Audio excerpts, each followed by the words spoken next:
Okay, well, welcome to this podcast. It's amazing for us to have Jerry Root, Professor Jerry Root, with us here. And we're going to be looking today at C.S. Lewis's Four Loves, which is got a lot of things for us to discuss, but we want it to be a real blessing and a real encouragement to those people that are either watching or, by the wonders of technology, even listening. You might be driving in a car, at the gym, out on a walk, whatever you're listening or watching this podcast, welcome. And Jerry, welcome today. It's so good to have you here. Thank you very much, Clive. Jerry, I first met you about 23 years ago, in all places, in Hungary. Eger, Hungary. Eger, a place called Eger, Hungary. And it was so long ago, you've probably forgotten. I remember it because there was this group of Americans who were into C.S. Lewis gathering, having a tankard of beer or something, and having pipes. Yeah. Do you remember that? Yeah, of course. I have a group at my house that meets every Thursday night, and we smoke pipes. I give them a thumbs width of single malt, and we discuss ideas. So is this a kind of C.S. Lewis type tradition? It'd be like an Inklings-like group. An Inklings. And a couple of books have come out of that group too. Yeah. Interesting. Yeah. So you gather. So where is home for you these days? I grew up in Chicago. I grew up in Los Angeles, but I live now in Chicago. I only live in cities where you could get shot by a drive-by shooting because it's like comfort food for me. Yeah, you know where you are if you know that you can have a drive-by. Yeah. Well, I started working with some homeless people in Chicago, and I told this one guy, he became a friend, and I said, I want you to come stay at my house for Easter weekend. He came to my house. I picked him up, and I said, how was the weekend for you? And he says, it gave me the willies. He said, I never heard one siren go off, and I never heard one gunshot the whole time. So that's the comforting background noise of growing up in such a place, yeah. Where I grew up, the gangs in Los Angeles started where I grew up. Yeah. And there's a documentary called Bloods and Crips Made in America. Yeah. And the first gang was called the Slauson Street Gang. My high school was on Slauson Street. Wow. Yeah, I was there during all that stuff. So you had an interesting introduction into understanding the whole of life, you might say. Well, I just tried to survive life is what I was trying to do. But yeah. I grew up, I wasn't a Christian. Yeah. And I became a Christian the first week I was in college. And I wanted to tell people about Jesus. I thought everybody would be grateful that God loved them and Jesus died for their sins, because anybody who's lived a moment of honest life knows they're messed up. So I started sharing Christ. You have to take this by faith now, but I played American football in college, and I played till I was 44 years old. Yeah. It wasn't that it took me a long time to graduate from college. It was just that I kept playing even after college. And I would share Christ with my friends, and they would ask me questions. I didn't know the answers. So I came across this name in the literature, C.S. Lewis. It sounded interesting to me. Yeah. I started reading him. My older sister was reading The Lion, the Witch, and the Wardrobe to her fifth grade kid she was teaching at school. She told me about the plot of that book. I was fascinated. And then I wanted to find out more about him, and I read his autobiography where he talks about how he moved from atheism to Christianity, surprised by joy. And he talks about being haunted by these deep longings and the quest to find the object of his longings. I knew the longings. I just never had anybody give me a vocabulary for my soul like Lewis did. Yeah. So I go to seminary, and I knew I wasn't going to write my thesis on the use of the optative mood in the Greek text of Philemon. It wasn't going to hold me, but I asked if I could write on Lewis, and they said yes. So I started putting pen to paper at that time. So that was your move towards C.S. Lewis. And I guess if we're based in Edinburgh right now. You're over here speaking at a couple of places. You're speaking here at Kirkliston Community Church. If you went up to a lot of people on the street and said, have you heard of The Lion, the Witch, and the Wardrobe? A lot of people would have either engaged with that work through reading it as a child or seen some of the adaptions in the movies that are out there.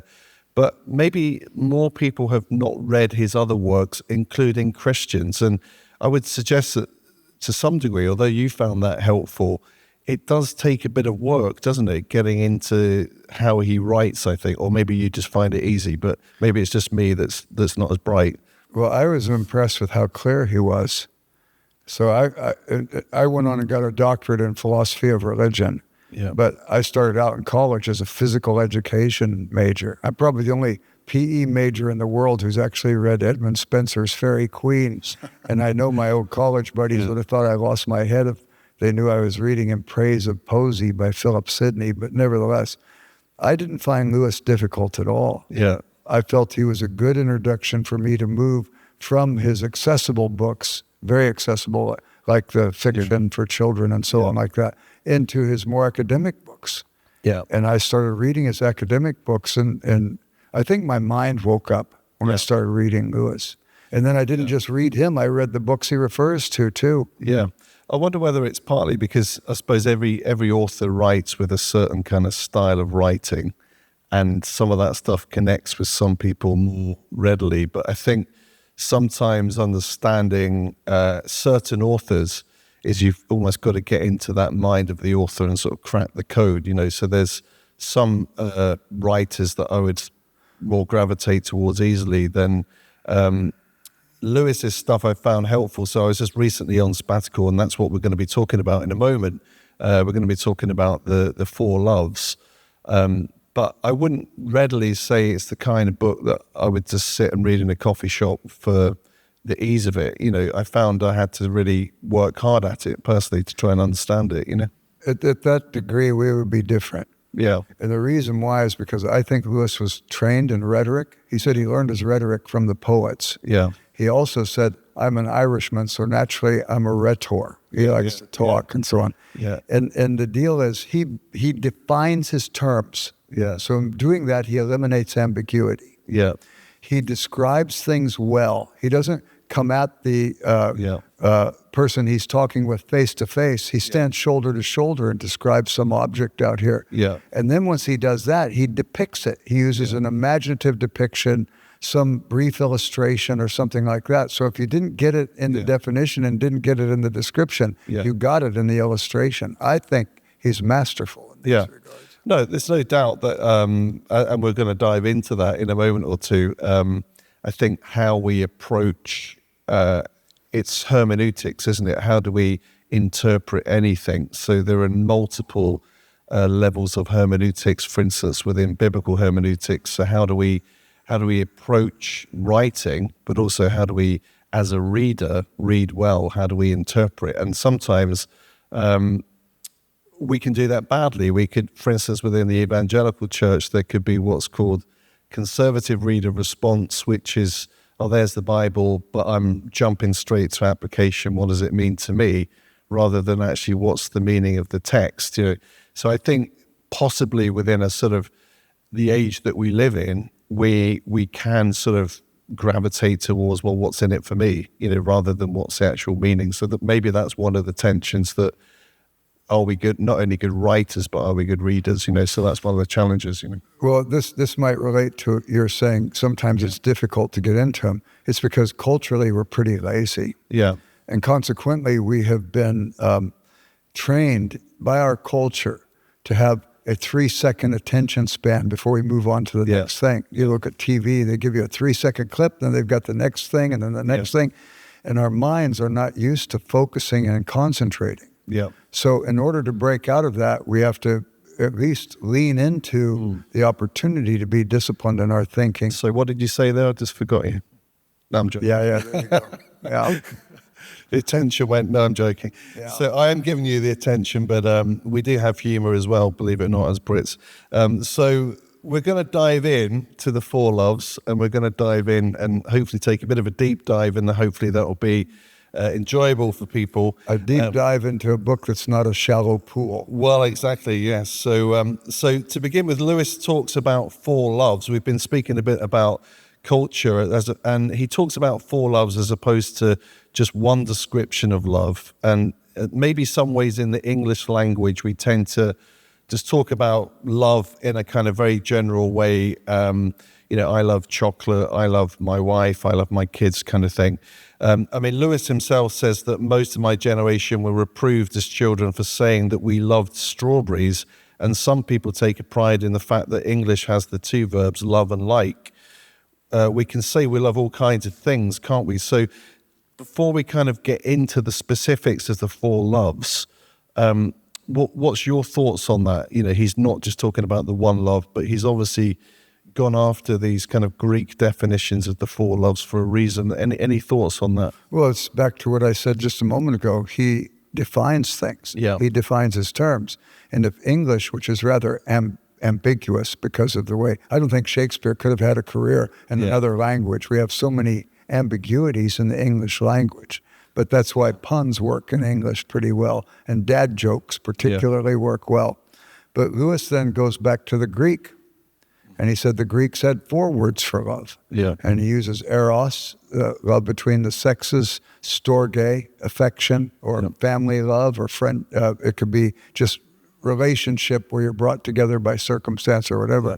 Then you've got philia, friendship love, and you've got agape, God's love for us, and so on. So Lewis draws on those in order to define his terms better so that he could be clear in what he's saying about these things. And then he depicts them. It's amazing in the Four Loves how many images he uses. Yeah, so that's helpful, isn't it? I think just on a general level, those who are listening or watching, maybe there's a sense in which we kind of know what love is, and we talk about love and we have loving relationships, but trying to define it with these 4 words is key, isn't it? You know, but not clarifying to not. Rhetoric is always audience-centered. Yeah. I want to communicate to this other person. Yeah. I need to be sensitive to what that other person's thinking and where they might be in the discussion. And we screw up in marriages all the time. If my wife Claudia says this to me, but I hear this over here, then we miss each other completely. Absolutely, then 2 or 3 days later, I say, hey, Claudia, do you remember a couple days ago when you said this to me? She said, I never said that. I said, yeah, you did. I was in the room. Now it's a matter of integrity, you know. And really, I missed her. And so we have to move towards we can't get neutral, but we can get impartial. Yeah. And I can say to her, could you give me that again, what you said? And she says this, and I repeat back to her in a way that she finds acceptable. And I says, is this it? She says, that's better, but it's still not quite it. Yes. Give it to me again. I don't always get it right. She says, yeah, we've proved that in this marriage frequently enough. One more time, she gives it to me, and now we're on the same page. Now, new information could be given if I want the conversation to go another direction, or that solves the problem because we understand each other. Yeah, and we're not used to that. That's good. That's really helpful. So back in 1960, when C.S. Lewis wrote this book, he simply and profoundly says, along with John in his gospel, that God is love. And that can sound very simple, but it's that difference between saying God is love and not love is God. And I think this is really, really profound when we think about it and unpack it, isn't it? What do you make of, Lewis defining that it's God is love and not love is God? Well, if I say love is God, then all of a sudden love becomes what I think of it. Yeah. And it becomes self-referential, becomes utilitarian. It could also sometimes become tyrannical. So if love is God, then I can make anything I want to be love, and I'm not very loving then towards you if you see it a little bit differently than me. Yeah. But if God is love, then my goal is to try to understand God and to try to define him. Yeah. And I think there's something there, isn't there? I mean, when you were saying that, it just sparked me to think about, there's something there about how we understand what is truth, what is meaning. There's something about defining reality. So Lewis is saying God is love, not just whatever you think it is, right?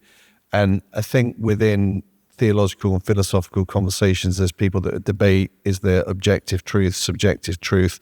I know guys that I've spoken to, and Schaefer and people haven't spoken to Schaefer, sorry, just to clarify that one, but people in L'Abri, for instance, have helped me understand it's maybe better trying to define reality. So if reality is shaped by God is love, rather than just what I want, Well, there's a couple of things here that I think are important to grasp, and that is the whole idea of truth.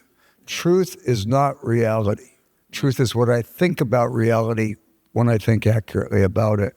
So if I say, this is a coffee mug, the statement is verified and validated when I have a mug there. There's something that has to be present. And it could be a realm of thought too. It could be talking about the nature of justice or something like that. Yeah. So I get back to definition. When it's empirical reality, it's pretty obvious what that is, although some people still disagree with empirical reality. You could be any gender you want. You could be any pronoun you want. Yeah. So there is first the physical reality for empirical statements, and there is the definition that is necessary for a statement of thought, justice, love, and whatnot. Now, the interesting thing about this, too, is that the concept is defined. The word definition means of the finite. For me to define something, I have to have it small enough that I can wrap words around it and define it. Okay, how do you define God? If it's of the finite. He's infinite. He breaks the category. So Jesus says the kingdom of heaven is like. He uses simile. He uses metaphor. He uses parable. So I can get my mind and my heart around it, not because it's given descriptively. You cannot give God an objective or an intellectual description that solves it. The great theologian Walter Elwell used to say, all theology is approximation, and we seek better and better approximation. And I think this is important for us. So that means the dialogue becomes important because we refine our thinking in community. And that's why, again, love becomes important. We need to have a community where love exists. But if I say love is God, I don't need a community. I could be divorced from community and then become tyrannical if you don't buy my thing. And you can just make it whatever coerce you want. Yeah, absolutely. It's bad. No, which has got a lot of applications for today, without a doubt. Lewis also says that we may give our human loves the unconditional allegiance which we only owe to God. How much of that is a challenge to us? Well, quite a bit, I think. Human love is great, and it's modeled after God's love. And I think there's some Trinitarian theology embedded in that as well. We could talk about that in a moment if you want. But the idea then is that love must have in it something that is cooperative. It is relational. It's engaged in this way. Let me play out the Trinity thing for you real quick, because Lewis writes about this quite a bit. I'll ask you 3 questions that'll help refine or define. Do you believe God's a contingent being or a non-contingent being? What do you mean by contingent? That's typically what people say. I was just in an Uber coming here, and I had this conversation with the Muslim Uber driver who don't believe that God is Trinitarian. The Surah 3 or Surah 5, something like that, in the Quran, it says, we do not believe in the Christian God. We don't believe in a God who's Trinitarian. So I'll ask him, is God contingent or non-contingent? The guy said, what do you mean by that? And I said, well, this car, has it always existed? Or did somebody put it together? He said, oh, no, somebody put it together. So I said, it's contingent. Is God like the car? Oh, no, God's non-contingent. Okay, second question. Is God a God of love? Now, you might think a Muslim or some sort of monotheist who doesn't believe in the Trinity, a Jehovah's Witness, a Jew, something like that. You might think that they would say, well, I believe he's just, or I believe he's good or merciful. You wouldn't expect them to say love. But 200 Muslims I've had this conversation with, they all say, no, I believe he's a God of love. I say, third, who's the object of his love? They say, we are. I say, we're the beneficiaries of his love. We're not the object. If God needs us to fulfill his nature, then your God is a contingent being and not a non-contingent being.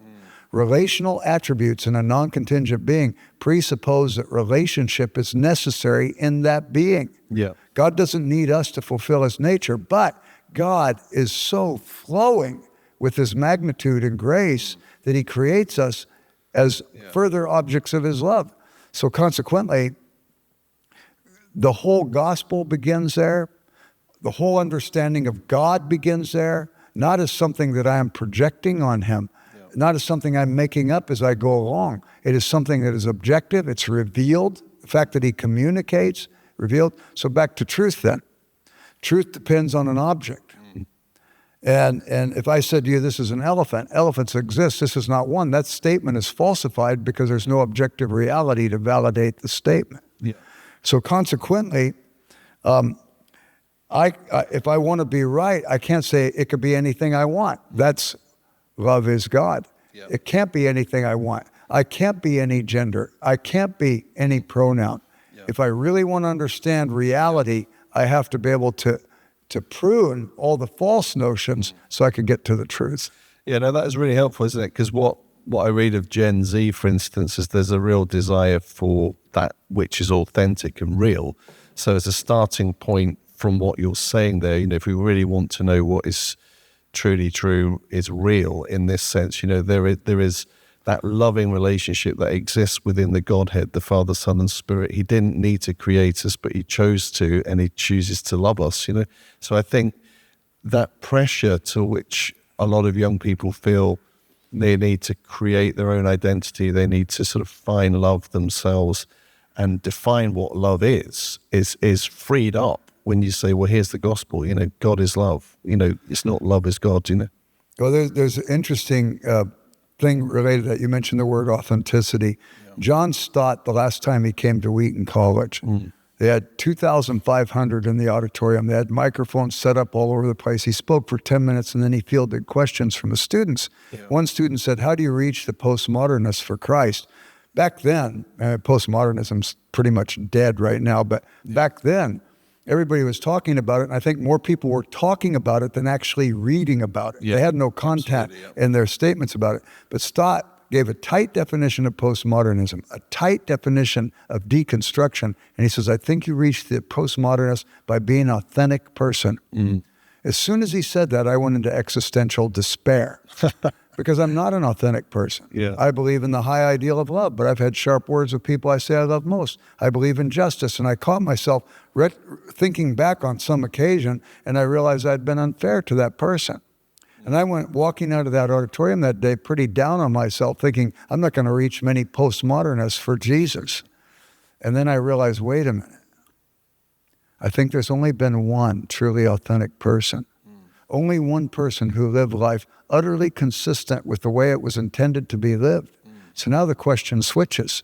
How does an inauthentic person begin to approximate authenticity? And the answer is by being honest about our inauthenticity. My inauthenticity is the reality. Yeah. And I need to be honest about that. So that makes me then open to the fact that God is love. Yeah. He loves me in spite of my inauthenticity. Yeah. He loves me in spite of my sin. And I find that overwhelming. Yeah. And I find it something that draws me in. Yeah, no, that is so good.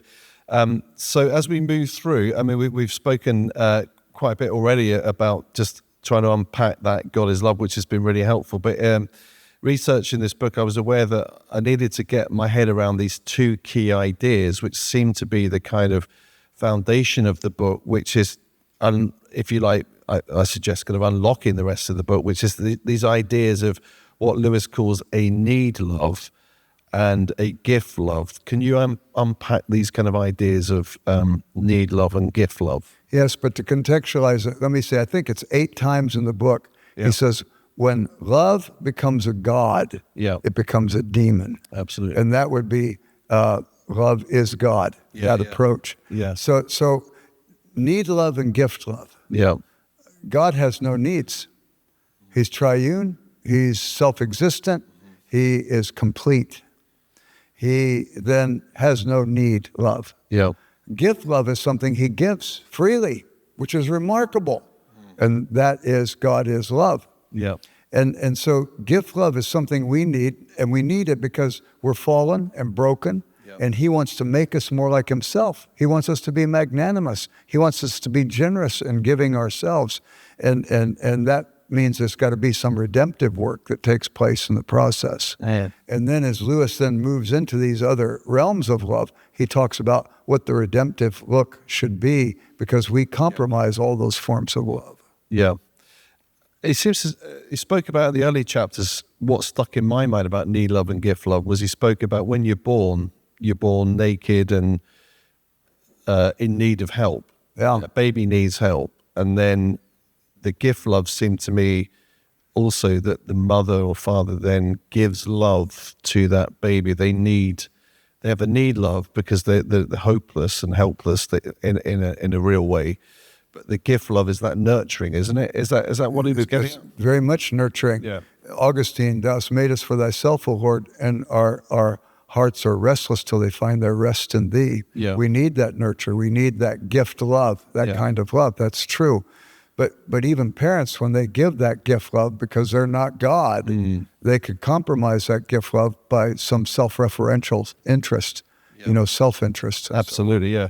Yeah, so I think that to me that's a helpful framework for them when he talks about the other four loves as to how do we understand that, because it seems to me that if we were to talk about this in the average evangelical church and say, God is love, God loves you, we then have this definition of love that we're sort of transposing or potentially onto God. So God is love, what does that mean? Well, maybe he makes me feel good, or God is love, he's always nice, but we don't define that maybe potentially. But his definitions also go further when he says that he talks about need pleasures and pleasures of appreciation. What do you think he's getting at there? Well, pleasures are not bad. God made them. And consequently, then, there's nothing wrong with desiring pleasure. Yeah. But we have to say, are we compromising primary pleasure for secondary pleasure? Yeah. And God himself, the greatest gift he could give is the gift of himself. Yeah. Abraham,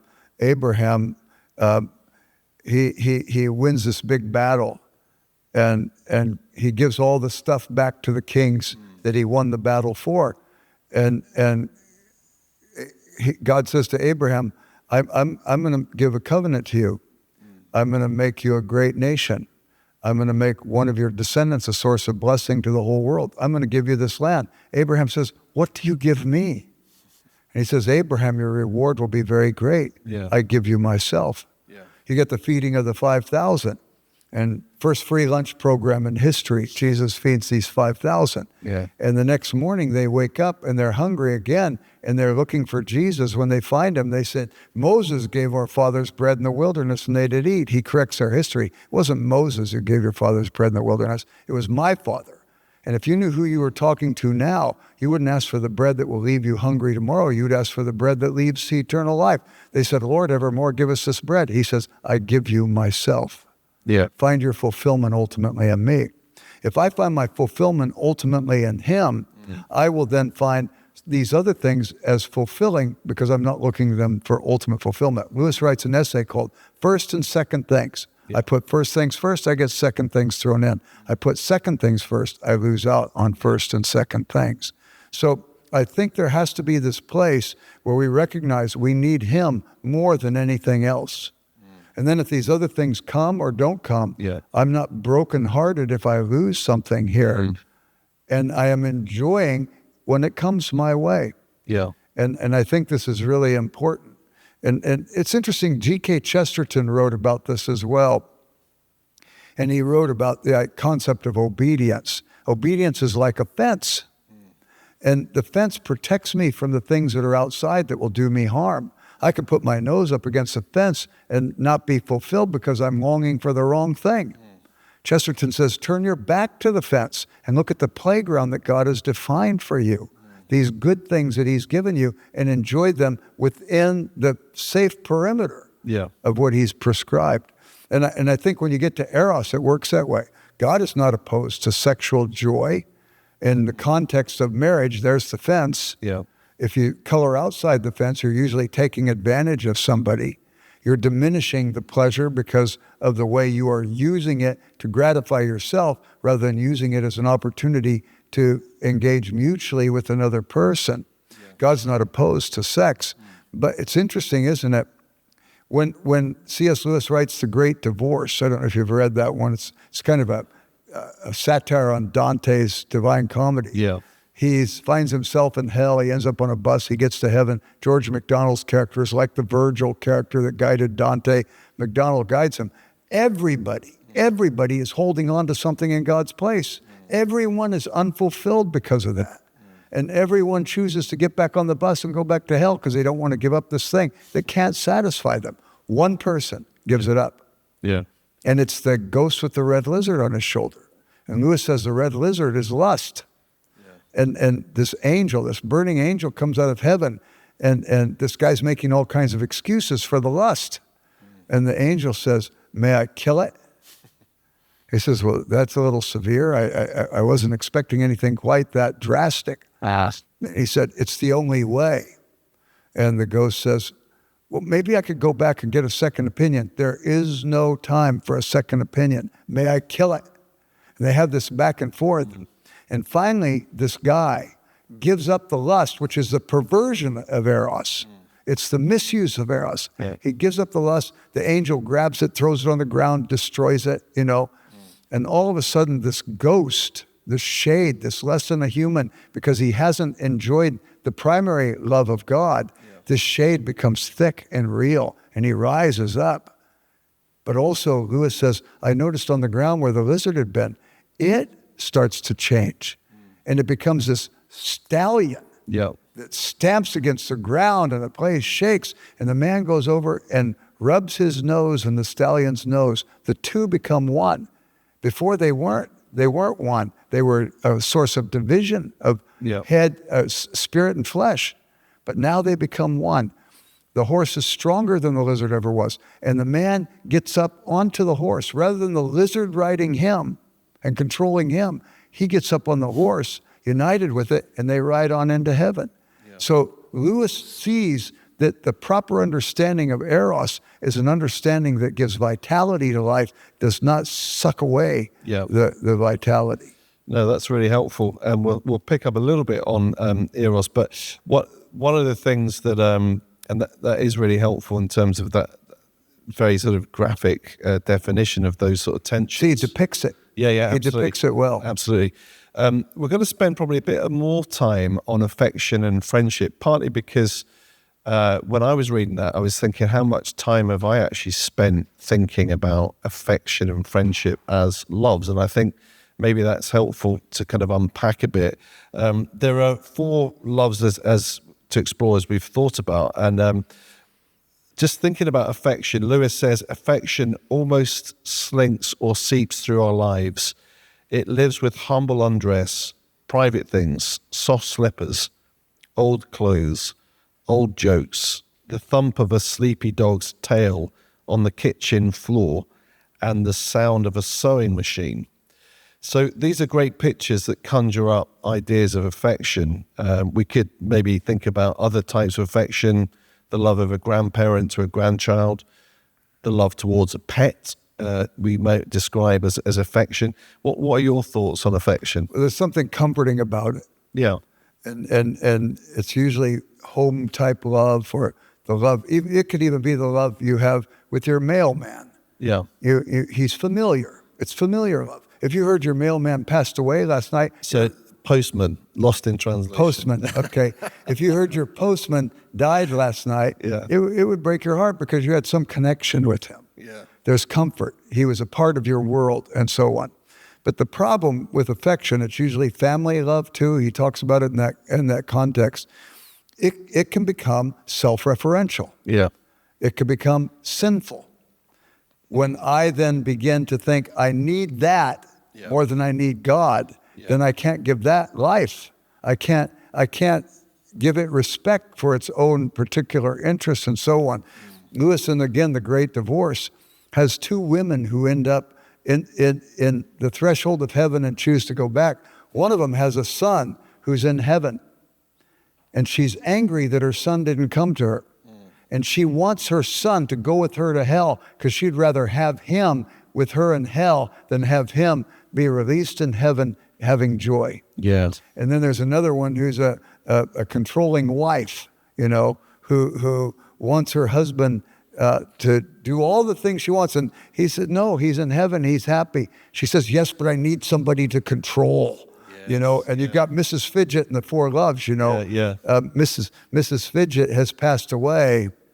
Let us hope she's happy, but we definitely know that her family is much more happy since she passed away. Yeah. And you get this kind of controlling love that wants self It gorges itself. It needs it. Yeah. Yeah, and Lewis has it in many other places. You've got even in Magician's Nephew, Jadis, who becomes a White Witch of Narnia. Yeah. She's the Queen of Charm. She has started a civil war because she's so self-referential. She's learned by magical arts a deplorable word that she says it and it destroys everybody but herself. Yeah. Sin isolates us first from God, then from one another. This self-referential thing, and you reap what you sow. You sow barley, you reap barley. You sow wheat, you reap wheat. You sow self, you reap solitude. Nobody wants to be around you, and you're controlling and so on. You can't launch people, gift love, and give them what a redeemed person should be able to give. Give them life, set them free, and so on. Yeah, I mean, it's interesting when you say that because, I mean, Mrs. Fidget, for instance, the description of the person who is obviously a fidget and can't sit still and needs to be needed and is doing all kinds of things for people. But it really misses the earlier point that you made, isn't it? Which is if you know that God is love, then you find your sufficiency, that love in him, rather than needing to be needed. Is that really what we're getting at? Yeah, if you need to be needed, you suck the life out of other people. Yeah. It's destructive. Yeah. So affection at its best is this pleasure that he gives us that we can enjoy with others. It's a godly gift, but we could turn it into a kind of need love, which, as you say, sucks the joy out of things. Yeah. Undergirding this is the Christian understanding of evil. Yeah. Evil has no independent existence. You can't think of a bad apple without thinking of a good apple that went bad. Yeah. Evil compares to good like bread mold compares to bread. But interestingly enough, man can take bread mold being made in the image of God and we can make penicillin out of it. God can take our worst acts and bring good out of them. The example, of course, would be the cross, where God took the worst of human acts when he came to demonstrate his love to us. We crucified Christ, but he rose again and gave it the greatest demonstration of his love for us. And I think that's pretty impressive. So anyway, well, go on to your next question. Yeah, sure. Well, let's move on to friendship. Let's think about friendship. I found this chapter really interesting because I think it's possible to maybe not fully understand what friendship is. He says, also what I was thinking about was when Lewis, I slightly disagree with him, if I'm allowed to disagree with C.S. Lewis, when he talks about how friendship is less biological a need. So he says eros, for instance, is something which is a much needed love because you need to reproduce children. For instance, if you haven't got eros, you can't reproduce. And he gives us pleasure in the process. Well, exactly, yes. Yeah. Just a functional thing, obviously. But in terms of affection, that need to nurture, you could argue, Lewis says, these are two kind of more biological loves, as he describes, that you need. But then I wonder whether if Lewis was around during, for instance, the pandemic or in the age of the internet, whether he might have a bit more understanding in terms of the need of friendship is needed in the sense that you could have thousands of friends on social media but have no friends, and then that has an impact on someone's mental health, which can then go on to affect people biologically, holistically, So I just wonder, although he says that, I think that friendship is needed in terms of actually people being human and then actually people being well as well. If you were totally isolated and had no friends, I would imagine that could have biological impact on you. What do you think about that? Well, the idea of friendship, he says if there's a person who's going around saying, I need a friend, then they end up wanting somebody for them. Right. They're not really engaged in this thing mutually. They haven't, if they put God first, they could enjoy the friendship the way it was intended to be enjoyed. And while there's not a biological benefit from it, there's an intellectual, a psychological, a soulful benefit. So friends, he says, come together out of mutual interest. Lewis's two lifelong friends, Arthur Greaves from boyhood days and J.R.R. Tolkien. They all had an interest in mythology. He says it could be an interest in white mice as far as that goes, but they have an interest in something. And consequently, he met Arthur Greaves. Arthur Greaves was reading a book that Lewis liked. He says, "You like that?" Greaves says, "You like that?" Pretty soon, Lewis was sitting next to Greaves, and they were going through the pages of the book, and they found they not only liked it, they liked the same things for the same reasons. Yeah. So he says you can have a first friend who enjoys the same. So Tolkien, it was the same thing. It was their love of mythology that brought them together as friends. Then it expands from there. You can have conversations about all kinds of things. If you can't talk about the secrets in your life, you're dangerous to yourself and to others. Yeah. And so it can spread over into other areas. But the first friend is a friend who likes all the same things you like. And he talks about the second friend is a friend who sees and enjoys all the things you like, but for different reasons. So now you have a dialogical friendship, where consequently you can sand off the rough edges. You can enter into that relationship, and there is a benefit by that, a great benefit, because you're growing in your understanding and you're looking at the complexity, and you're gaining a greater understanding, a greater complexity, a greater depth, and so on. Yeah. And so Lewis's second friend was a guy named Owen Barfield. He said, we read all the same books and we got something different out of them. And he talks about his great conversation with Barfield. He called it the Great War, because they were always engaged dialogically, and yet they benefited one another and became deep friends by virtue of it. But it's because they had a common interest. Absolutely. Yeah. And with Barfield, it was literature, quest for truth. With these others, it was a quest for truth, but it was Nordic literature and so on. Yeah, absolutely. And so there you go.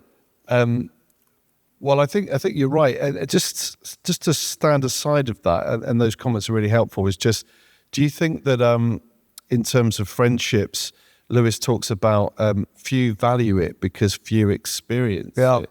What's your own experience of that as an individual, but also your observations of, say, people in church, in life? Is friendship a rarer thing than we think?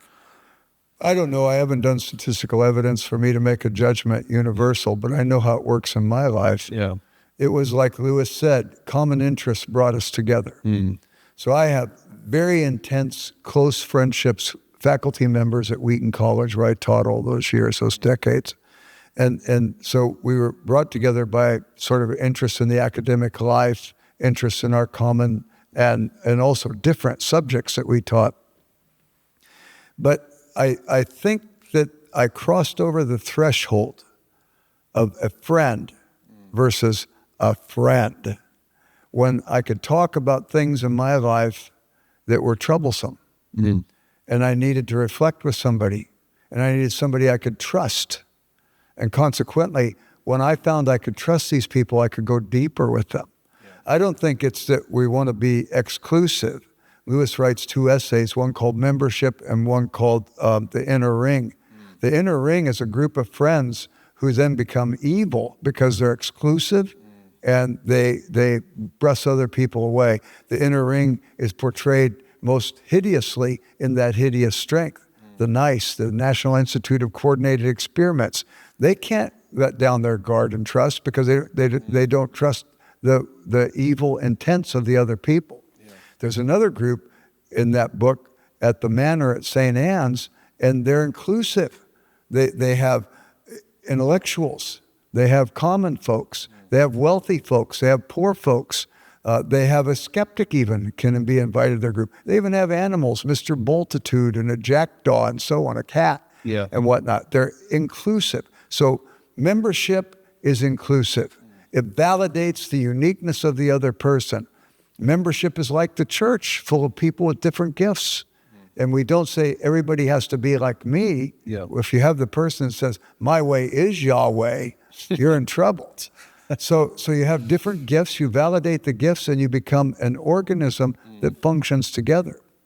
So anyway, that becomes important, but you come to the place where you say, I trust these people. I'm struggling with this area of my life. I want to let my guard down with you. And these people prove true. And I think we need those. And I've got about 8 or 10 friends like that. And I think everybody needs them. And you have to take risks because you may not know when you let down your guard if that person's going to be faithful or not. But if you're dependent upon them being faithful, then somehow your first love with God slips away. First love with God, be secure in God, and then you can take the risks with these other people. Yeah. So when he's talking about friendship, what struck me in that regard is that sometimes I think in church, in a church setting, church community, there can be this sort of temptation to think you've got to be at the same level of friendship with everyone. You've got to be even friends with everyone. And it seems to me that what the Bible is teaching is that we're brothers and sisters in Christ, we're united together in Christ, but it doesn't necessarily mean that we're going to be at that level of friendship that Lewis is talking about, is it? I mean, what's your thoughts on that? I think that's fair what you say, and I think if you looked at concentric circles, you could say I should be kind to everybody. Yeah. The person who works behind the counter at the grocery store where I get my groceries, the postman, like you said, not mailman, but postman. Well done, you've learned that one. Yeah, you've won me over. And so there's a sense of cordiality that we have on the outer circle, people in our lives. Then you come in inner circle, people where I have relationships on a more intimate level. I worship with them. We go to church together. We get involved in service projects, the community. We get involved in evangelistic endeavor to the neighbors that don't know Christ yet. And that takes us a little deeper. Yeah. And then you get involved in the small Bible study. It's interesting. You have these Greek words, worship, proskuneo, to kiss towards. And we get together and we say the Apostles' Creed together. We confess our sins publicly. We usually don't go into great depths about what the sins are we're confessing. Maybe we do that privately, but you have worship. A.W. Tozer said, how do you tune 100 pianos? Well, if you tune the second one to the first one, and the third one to the second one, and the fourth one to the third one, and the fifth one to the fourth one, you're going to have organized discord. You tune the pianos by tuning them all to the common fork. That's worship. Yeah. But that's not koinonia. Yeah. Koinonia, the word koinonia, we get the word coin from it. We get the word exchange. Yeah. There's exchange of life. We're getting intimate in our discussion with one another. Koinonia is a place for the church too, but there are levels of koinonia. So we keep moving into the more intimate levels. And the reason why we don't have every person we meet be an intimate friend, because we don't have the energy or the time for that.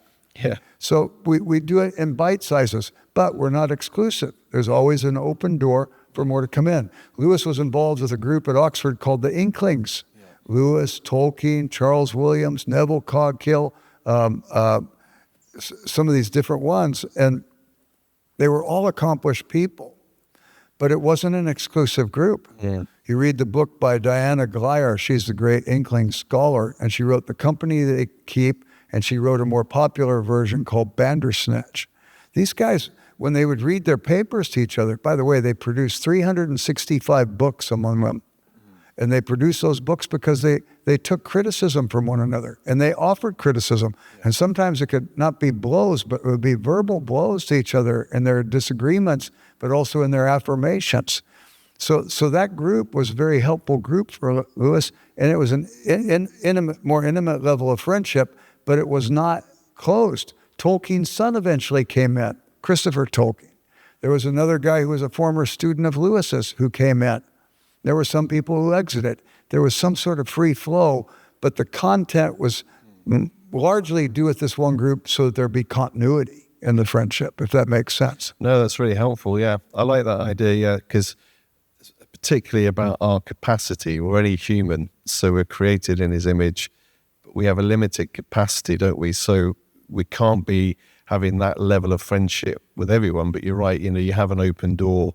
You show kindness to people, and I think that's really helpful. And you see that evidence, obviously, what you're saying with Lewis and the Inklings, that actually what happened in that was in that exchange, which I think you're getting at in terms of fellowship, is that exchange of ideas and that iron sharpening iron is really a kind of, is growing depth, isn't it, in those friendships that they had, rather than just like, well, it's a bit of a wet day today, or dreich day, as I said to you earlier on. How's the weather? How's the weather? You keep it at that level. Or sometimes I think in churches we're guilty that we would equate fellowship with just having a cup of tea after the service.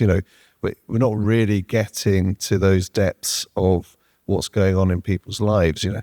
My guess, though, is if you cultivate those depths with some, Yeah. you will be more magnanimous when you meet somebody else. Yeah. And there are some people who I'm very close to, but I don't live near them. Yeah. So we don't have the freedom to go as deep as we might with the ones that I'm with all the time. Yeah.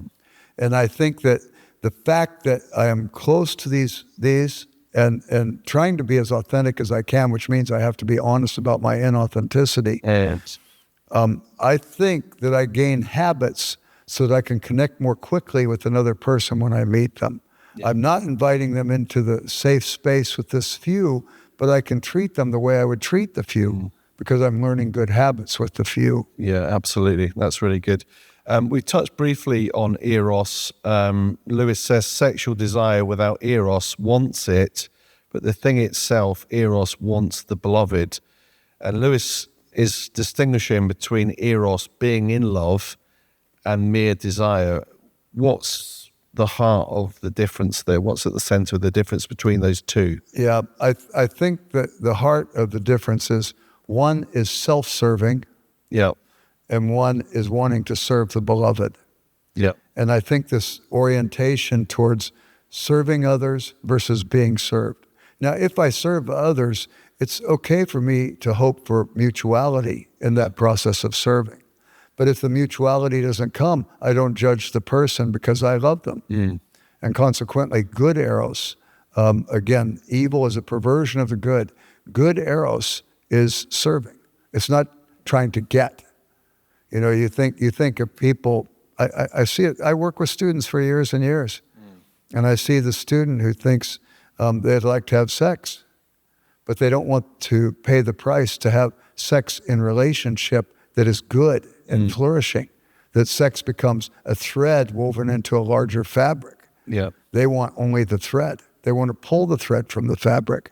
And consequently, everything unravels. And it unravels because they're self-oriented, self-referential, self-justifying, and they can't acknowledge then the humanity of the person they just took advantage of. And consequently, everything unravels for them. Yeah, so there's that objectifying, isn't there? Just see somebody for what they can get. Again, it's sort of just that they're seeing it as a need love, I guess, and they just go after. I think Lewis talks about, there's one point in the book where he talks about men who just go after women to get what they want, you know, rather than actually loving and being the beloved, you know, being in that relationship, you know. Even that's a perversion of objectifying. Yeah. Because if I objectify another person, I say they're a human being like me. Yeah. They're a human being who gets hurt when their heart is broken. And if I break their heart, I'm causing pain to them. Yeah. And I don't want to do that. I want to recognize this person, as a human being who's complex. They have physical desires, they have psychological desires, they have intellectual desires. Consequently, I don't want to hurt them any more than I want to be hurt. So this idea of objectifying, seeing them just as an object of sexual desire, is a perversion of objectifying another person. Yeah. I didn't objectify them. I invalidated their humanity at that point. So what do you think in terms of eros, what does it look like to have a sort of healthy view of eros, of the beloved? You know, so if we're thinking about that as a gift, thinking about that as a pleasure, what you touched on that briefly earlier, but have you got any other thoughts on what a healthy view of that looks like? Yeah, a healthy view of eros is when I put first things first, I get second things thrown in. Yeah. If I put God first and I recognize God made this person unique, and I need somebody different than me, I don't believe good eros looks for somebody like me. Yeah. Good eros wants to look for somebody who's different than me. I want to look across the gender lines, and I want to begin to figure out how to work that out. If I'm only out for myself, I can maybe get sexual pleasure from another person, but I haven't really gotten human relationship with that other person if I'm using them. So consequently, I need to learn the art in every area of life.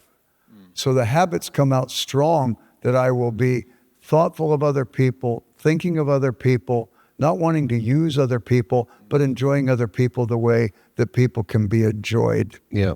And I think that becomes important. Okay, that's great. So the agape, looking at, Lewis talks about God's love, agape, at the end of the book, as opposed to talking about agape at the start of the book. So he positions it at the end of the book. Do you think there's a reason as to why he puts agape last? Yeah, I do. It's funny to me hear you say agape. So I've got these tapes of Lewis talking about the four loves. He gave them a BBC, and he said agape, and I go, agape, wow. Because in America we say agape. Oh, right. Yeah, so I Different. go, what is agape? Well, I think I got the Lewis way of saying funny it. kind of bean, a pea, something like that, a brown bean or something. But no, agape, I think he puts it at the end because he's built his whole case through the whole book. That these things work when God's at the center. When love becomes a god, it becomes a demon. Yeah. I don't want love to be a god. I want God to be a god. So at the end, he says, okay, let's look at God's love for us. Yeah. And it's a giving love, a gift love. Yeah. It's a nurturing love, like you said. It respects need the way need needs to be respected, not respect need as if I can be self-referential and consuming in my relationships. So consequently, I think he puts it at the end to say, okay, let's look at this thing that will guarantee that love will be best understood when it's understood the way God intended to be. And by the way, if I screw up, because God is love, he's magnanimous in his character, he forgives.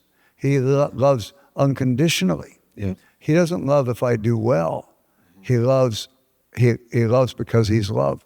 And so that love becomes healing. It becomes something that's restorative, and it's agape, it's giving, and so on. Yeah. It's translated, by the way, in some passages of the Bible as charity.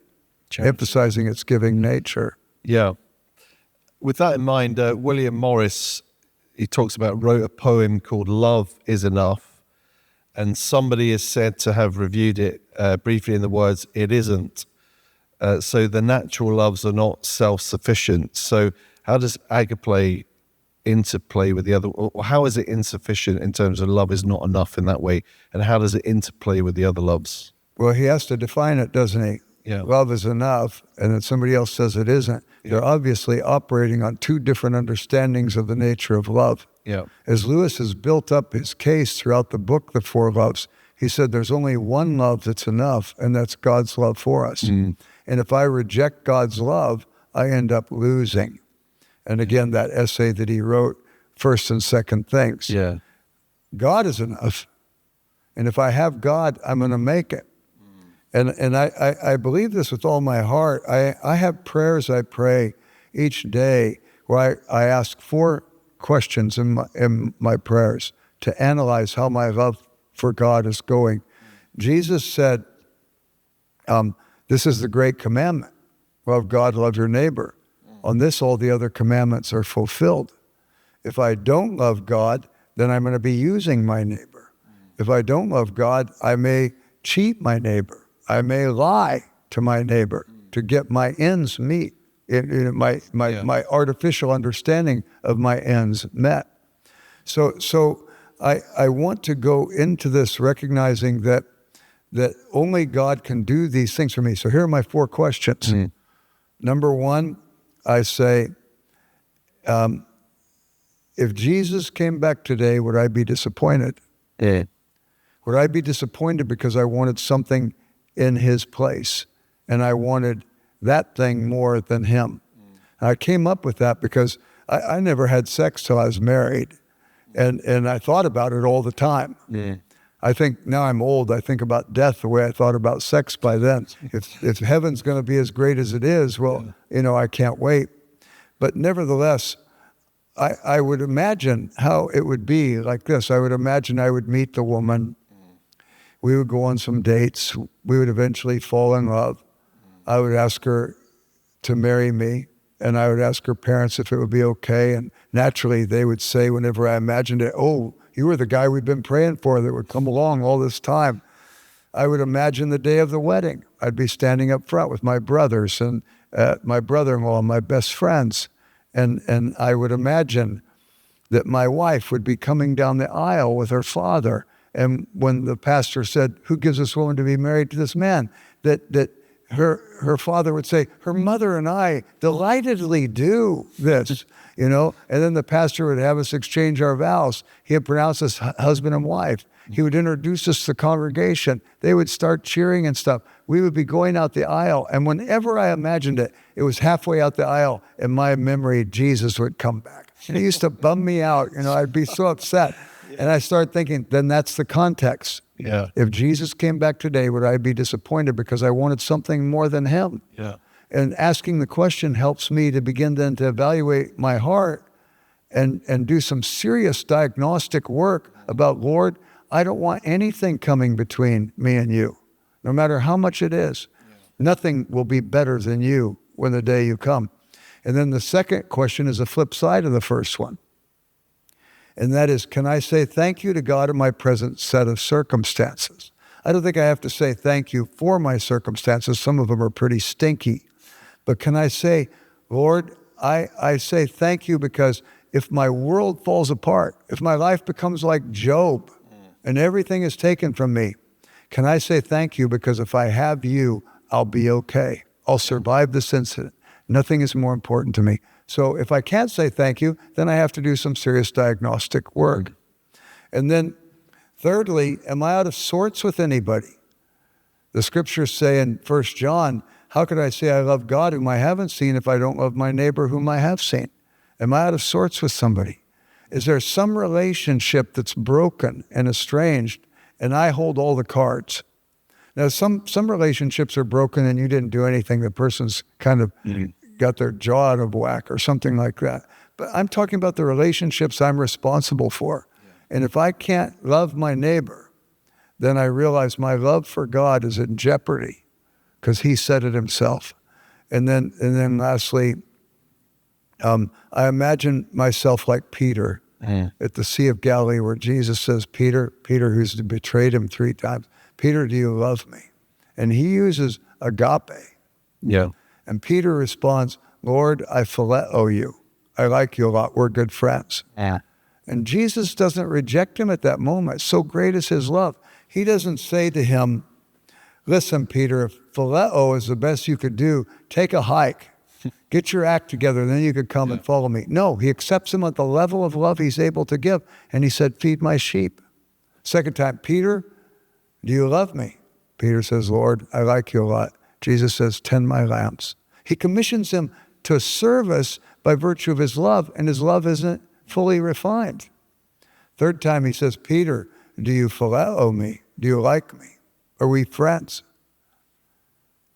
Peter says, Lord, you know all things. You know I like you a lot. You know we're friends. And Jesus says, tend my lambs. Well, I pray sometimes, Lord, I don't know if I'm even up to the high level of Peter's, Lord, I like you a lot. Sometimes I think I met, Lord, I want to love you, or Lord, I want to love you.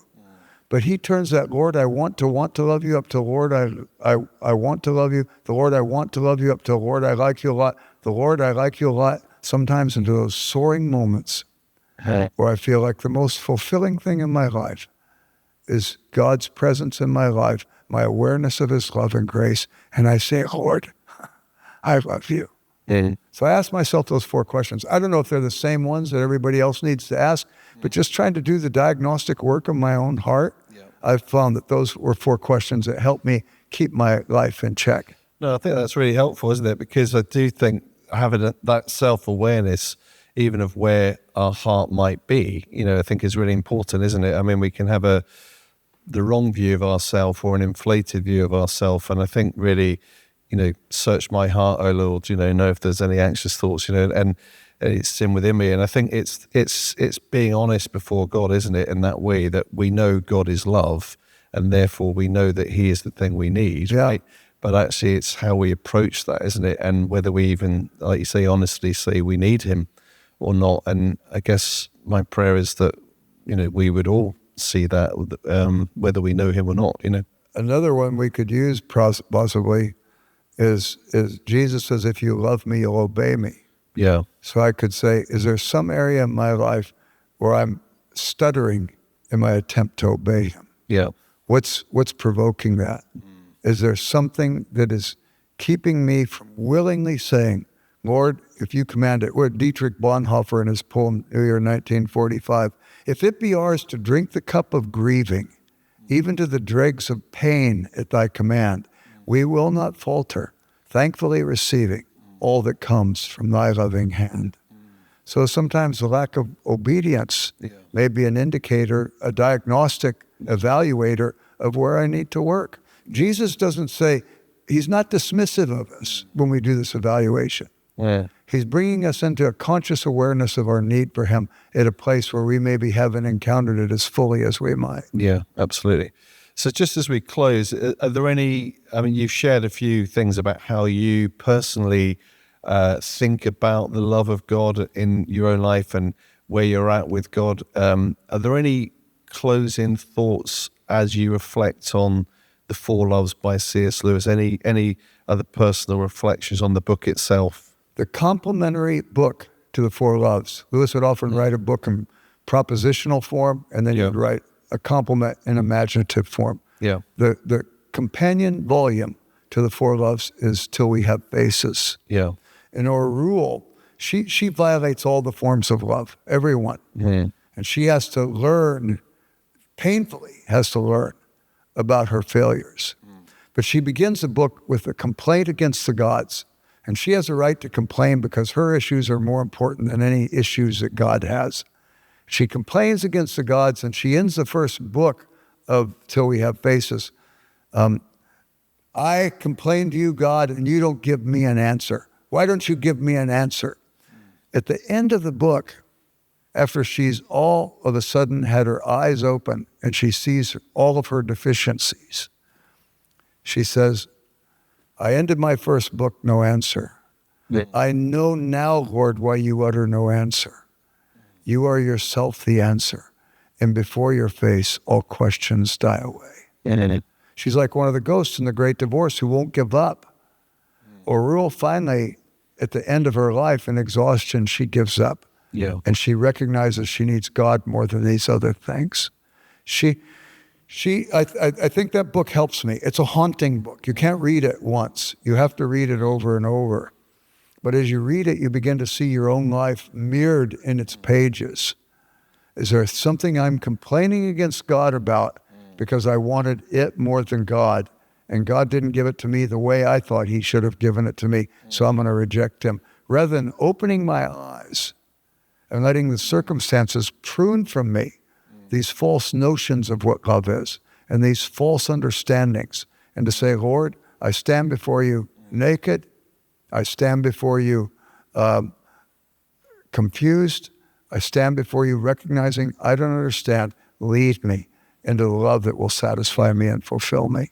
So I would leave it there. Yeah, absolutely. No, that's great. God is love. That's the way we started. That's the way we'll end it. And it's been great to have you here. Jerry's going to be in Edinburgh doing a couple of things, and he's going to be doing a couple more things in the church. But whenever people hear this podcast or see this podcast, that will be done. But just to let you know that if you want to find out more information about things like this, and you can connect with the C.S Lewis Institute, there's a banner here behind us, but just go Google that. We'll maybe put some links into that where you can find out more information here in the UK, based in Belfast, but also a hub here in Edinburgh, and stuff in America too, isn't it? Is it Wheaton College? Yeah, Wheaton College. We have the largest collection of Lewis material in the world. We even have the wardrobe that his grandfather built that he played in. We have the desk Tolkien wrote The Hobbit and Lord of the Rings, and the desk Lewis wrote his books on. But in Lewis's personal library with all his marginalia items. But I would say this too, I'm not very techno-savvy, but I speak all over the world, and I've been teaching on Lewis for 45 years. And people do like this, podcasts and so on. And if you go to YouTube, you want to find out lectures that we've given and stuff, it's out there. You're all over YouTube. Huh? Just put in Jerry Root and you're all you're all over YouTube. I'm shocked about it. And I don't know anything about it. I didn't put it up. Well, that's all right. We have to be careful in this age. Everything gets on a camera or is put out there. But it's all good stuff. And there's a lot of good resources out there. And as I say, you can find out more actually at the C.S. Lewis Institute as well as YouTube.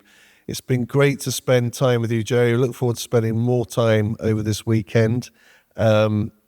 We've exercised our brain cells at this time of the morning, and I thank you for that. And I look forward to chatting with you more again. Thanks so much. Thank you, Clive. Or should I just, like C.S. Lewis, Clive Staples Lewis, should I just call you Jack? You can call me Jack. If it does it for you, call me Jack. Okay. Thanks so much.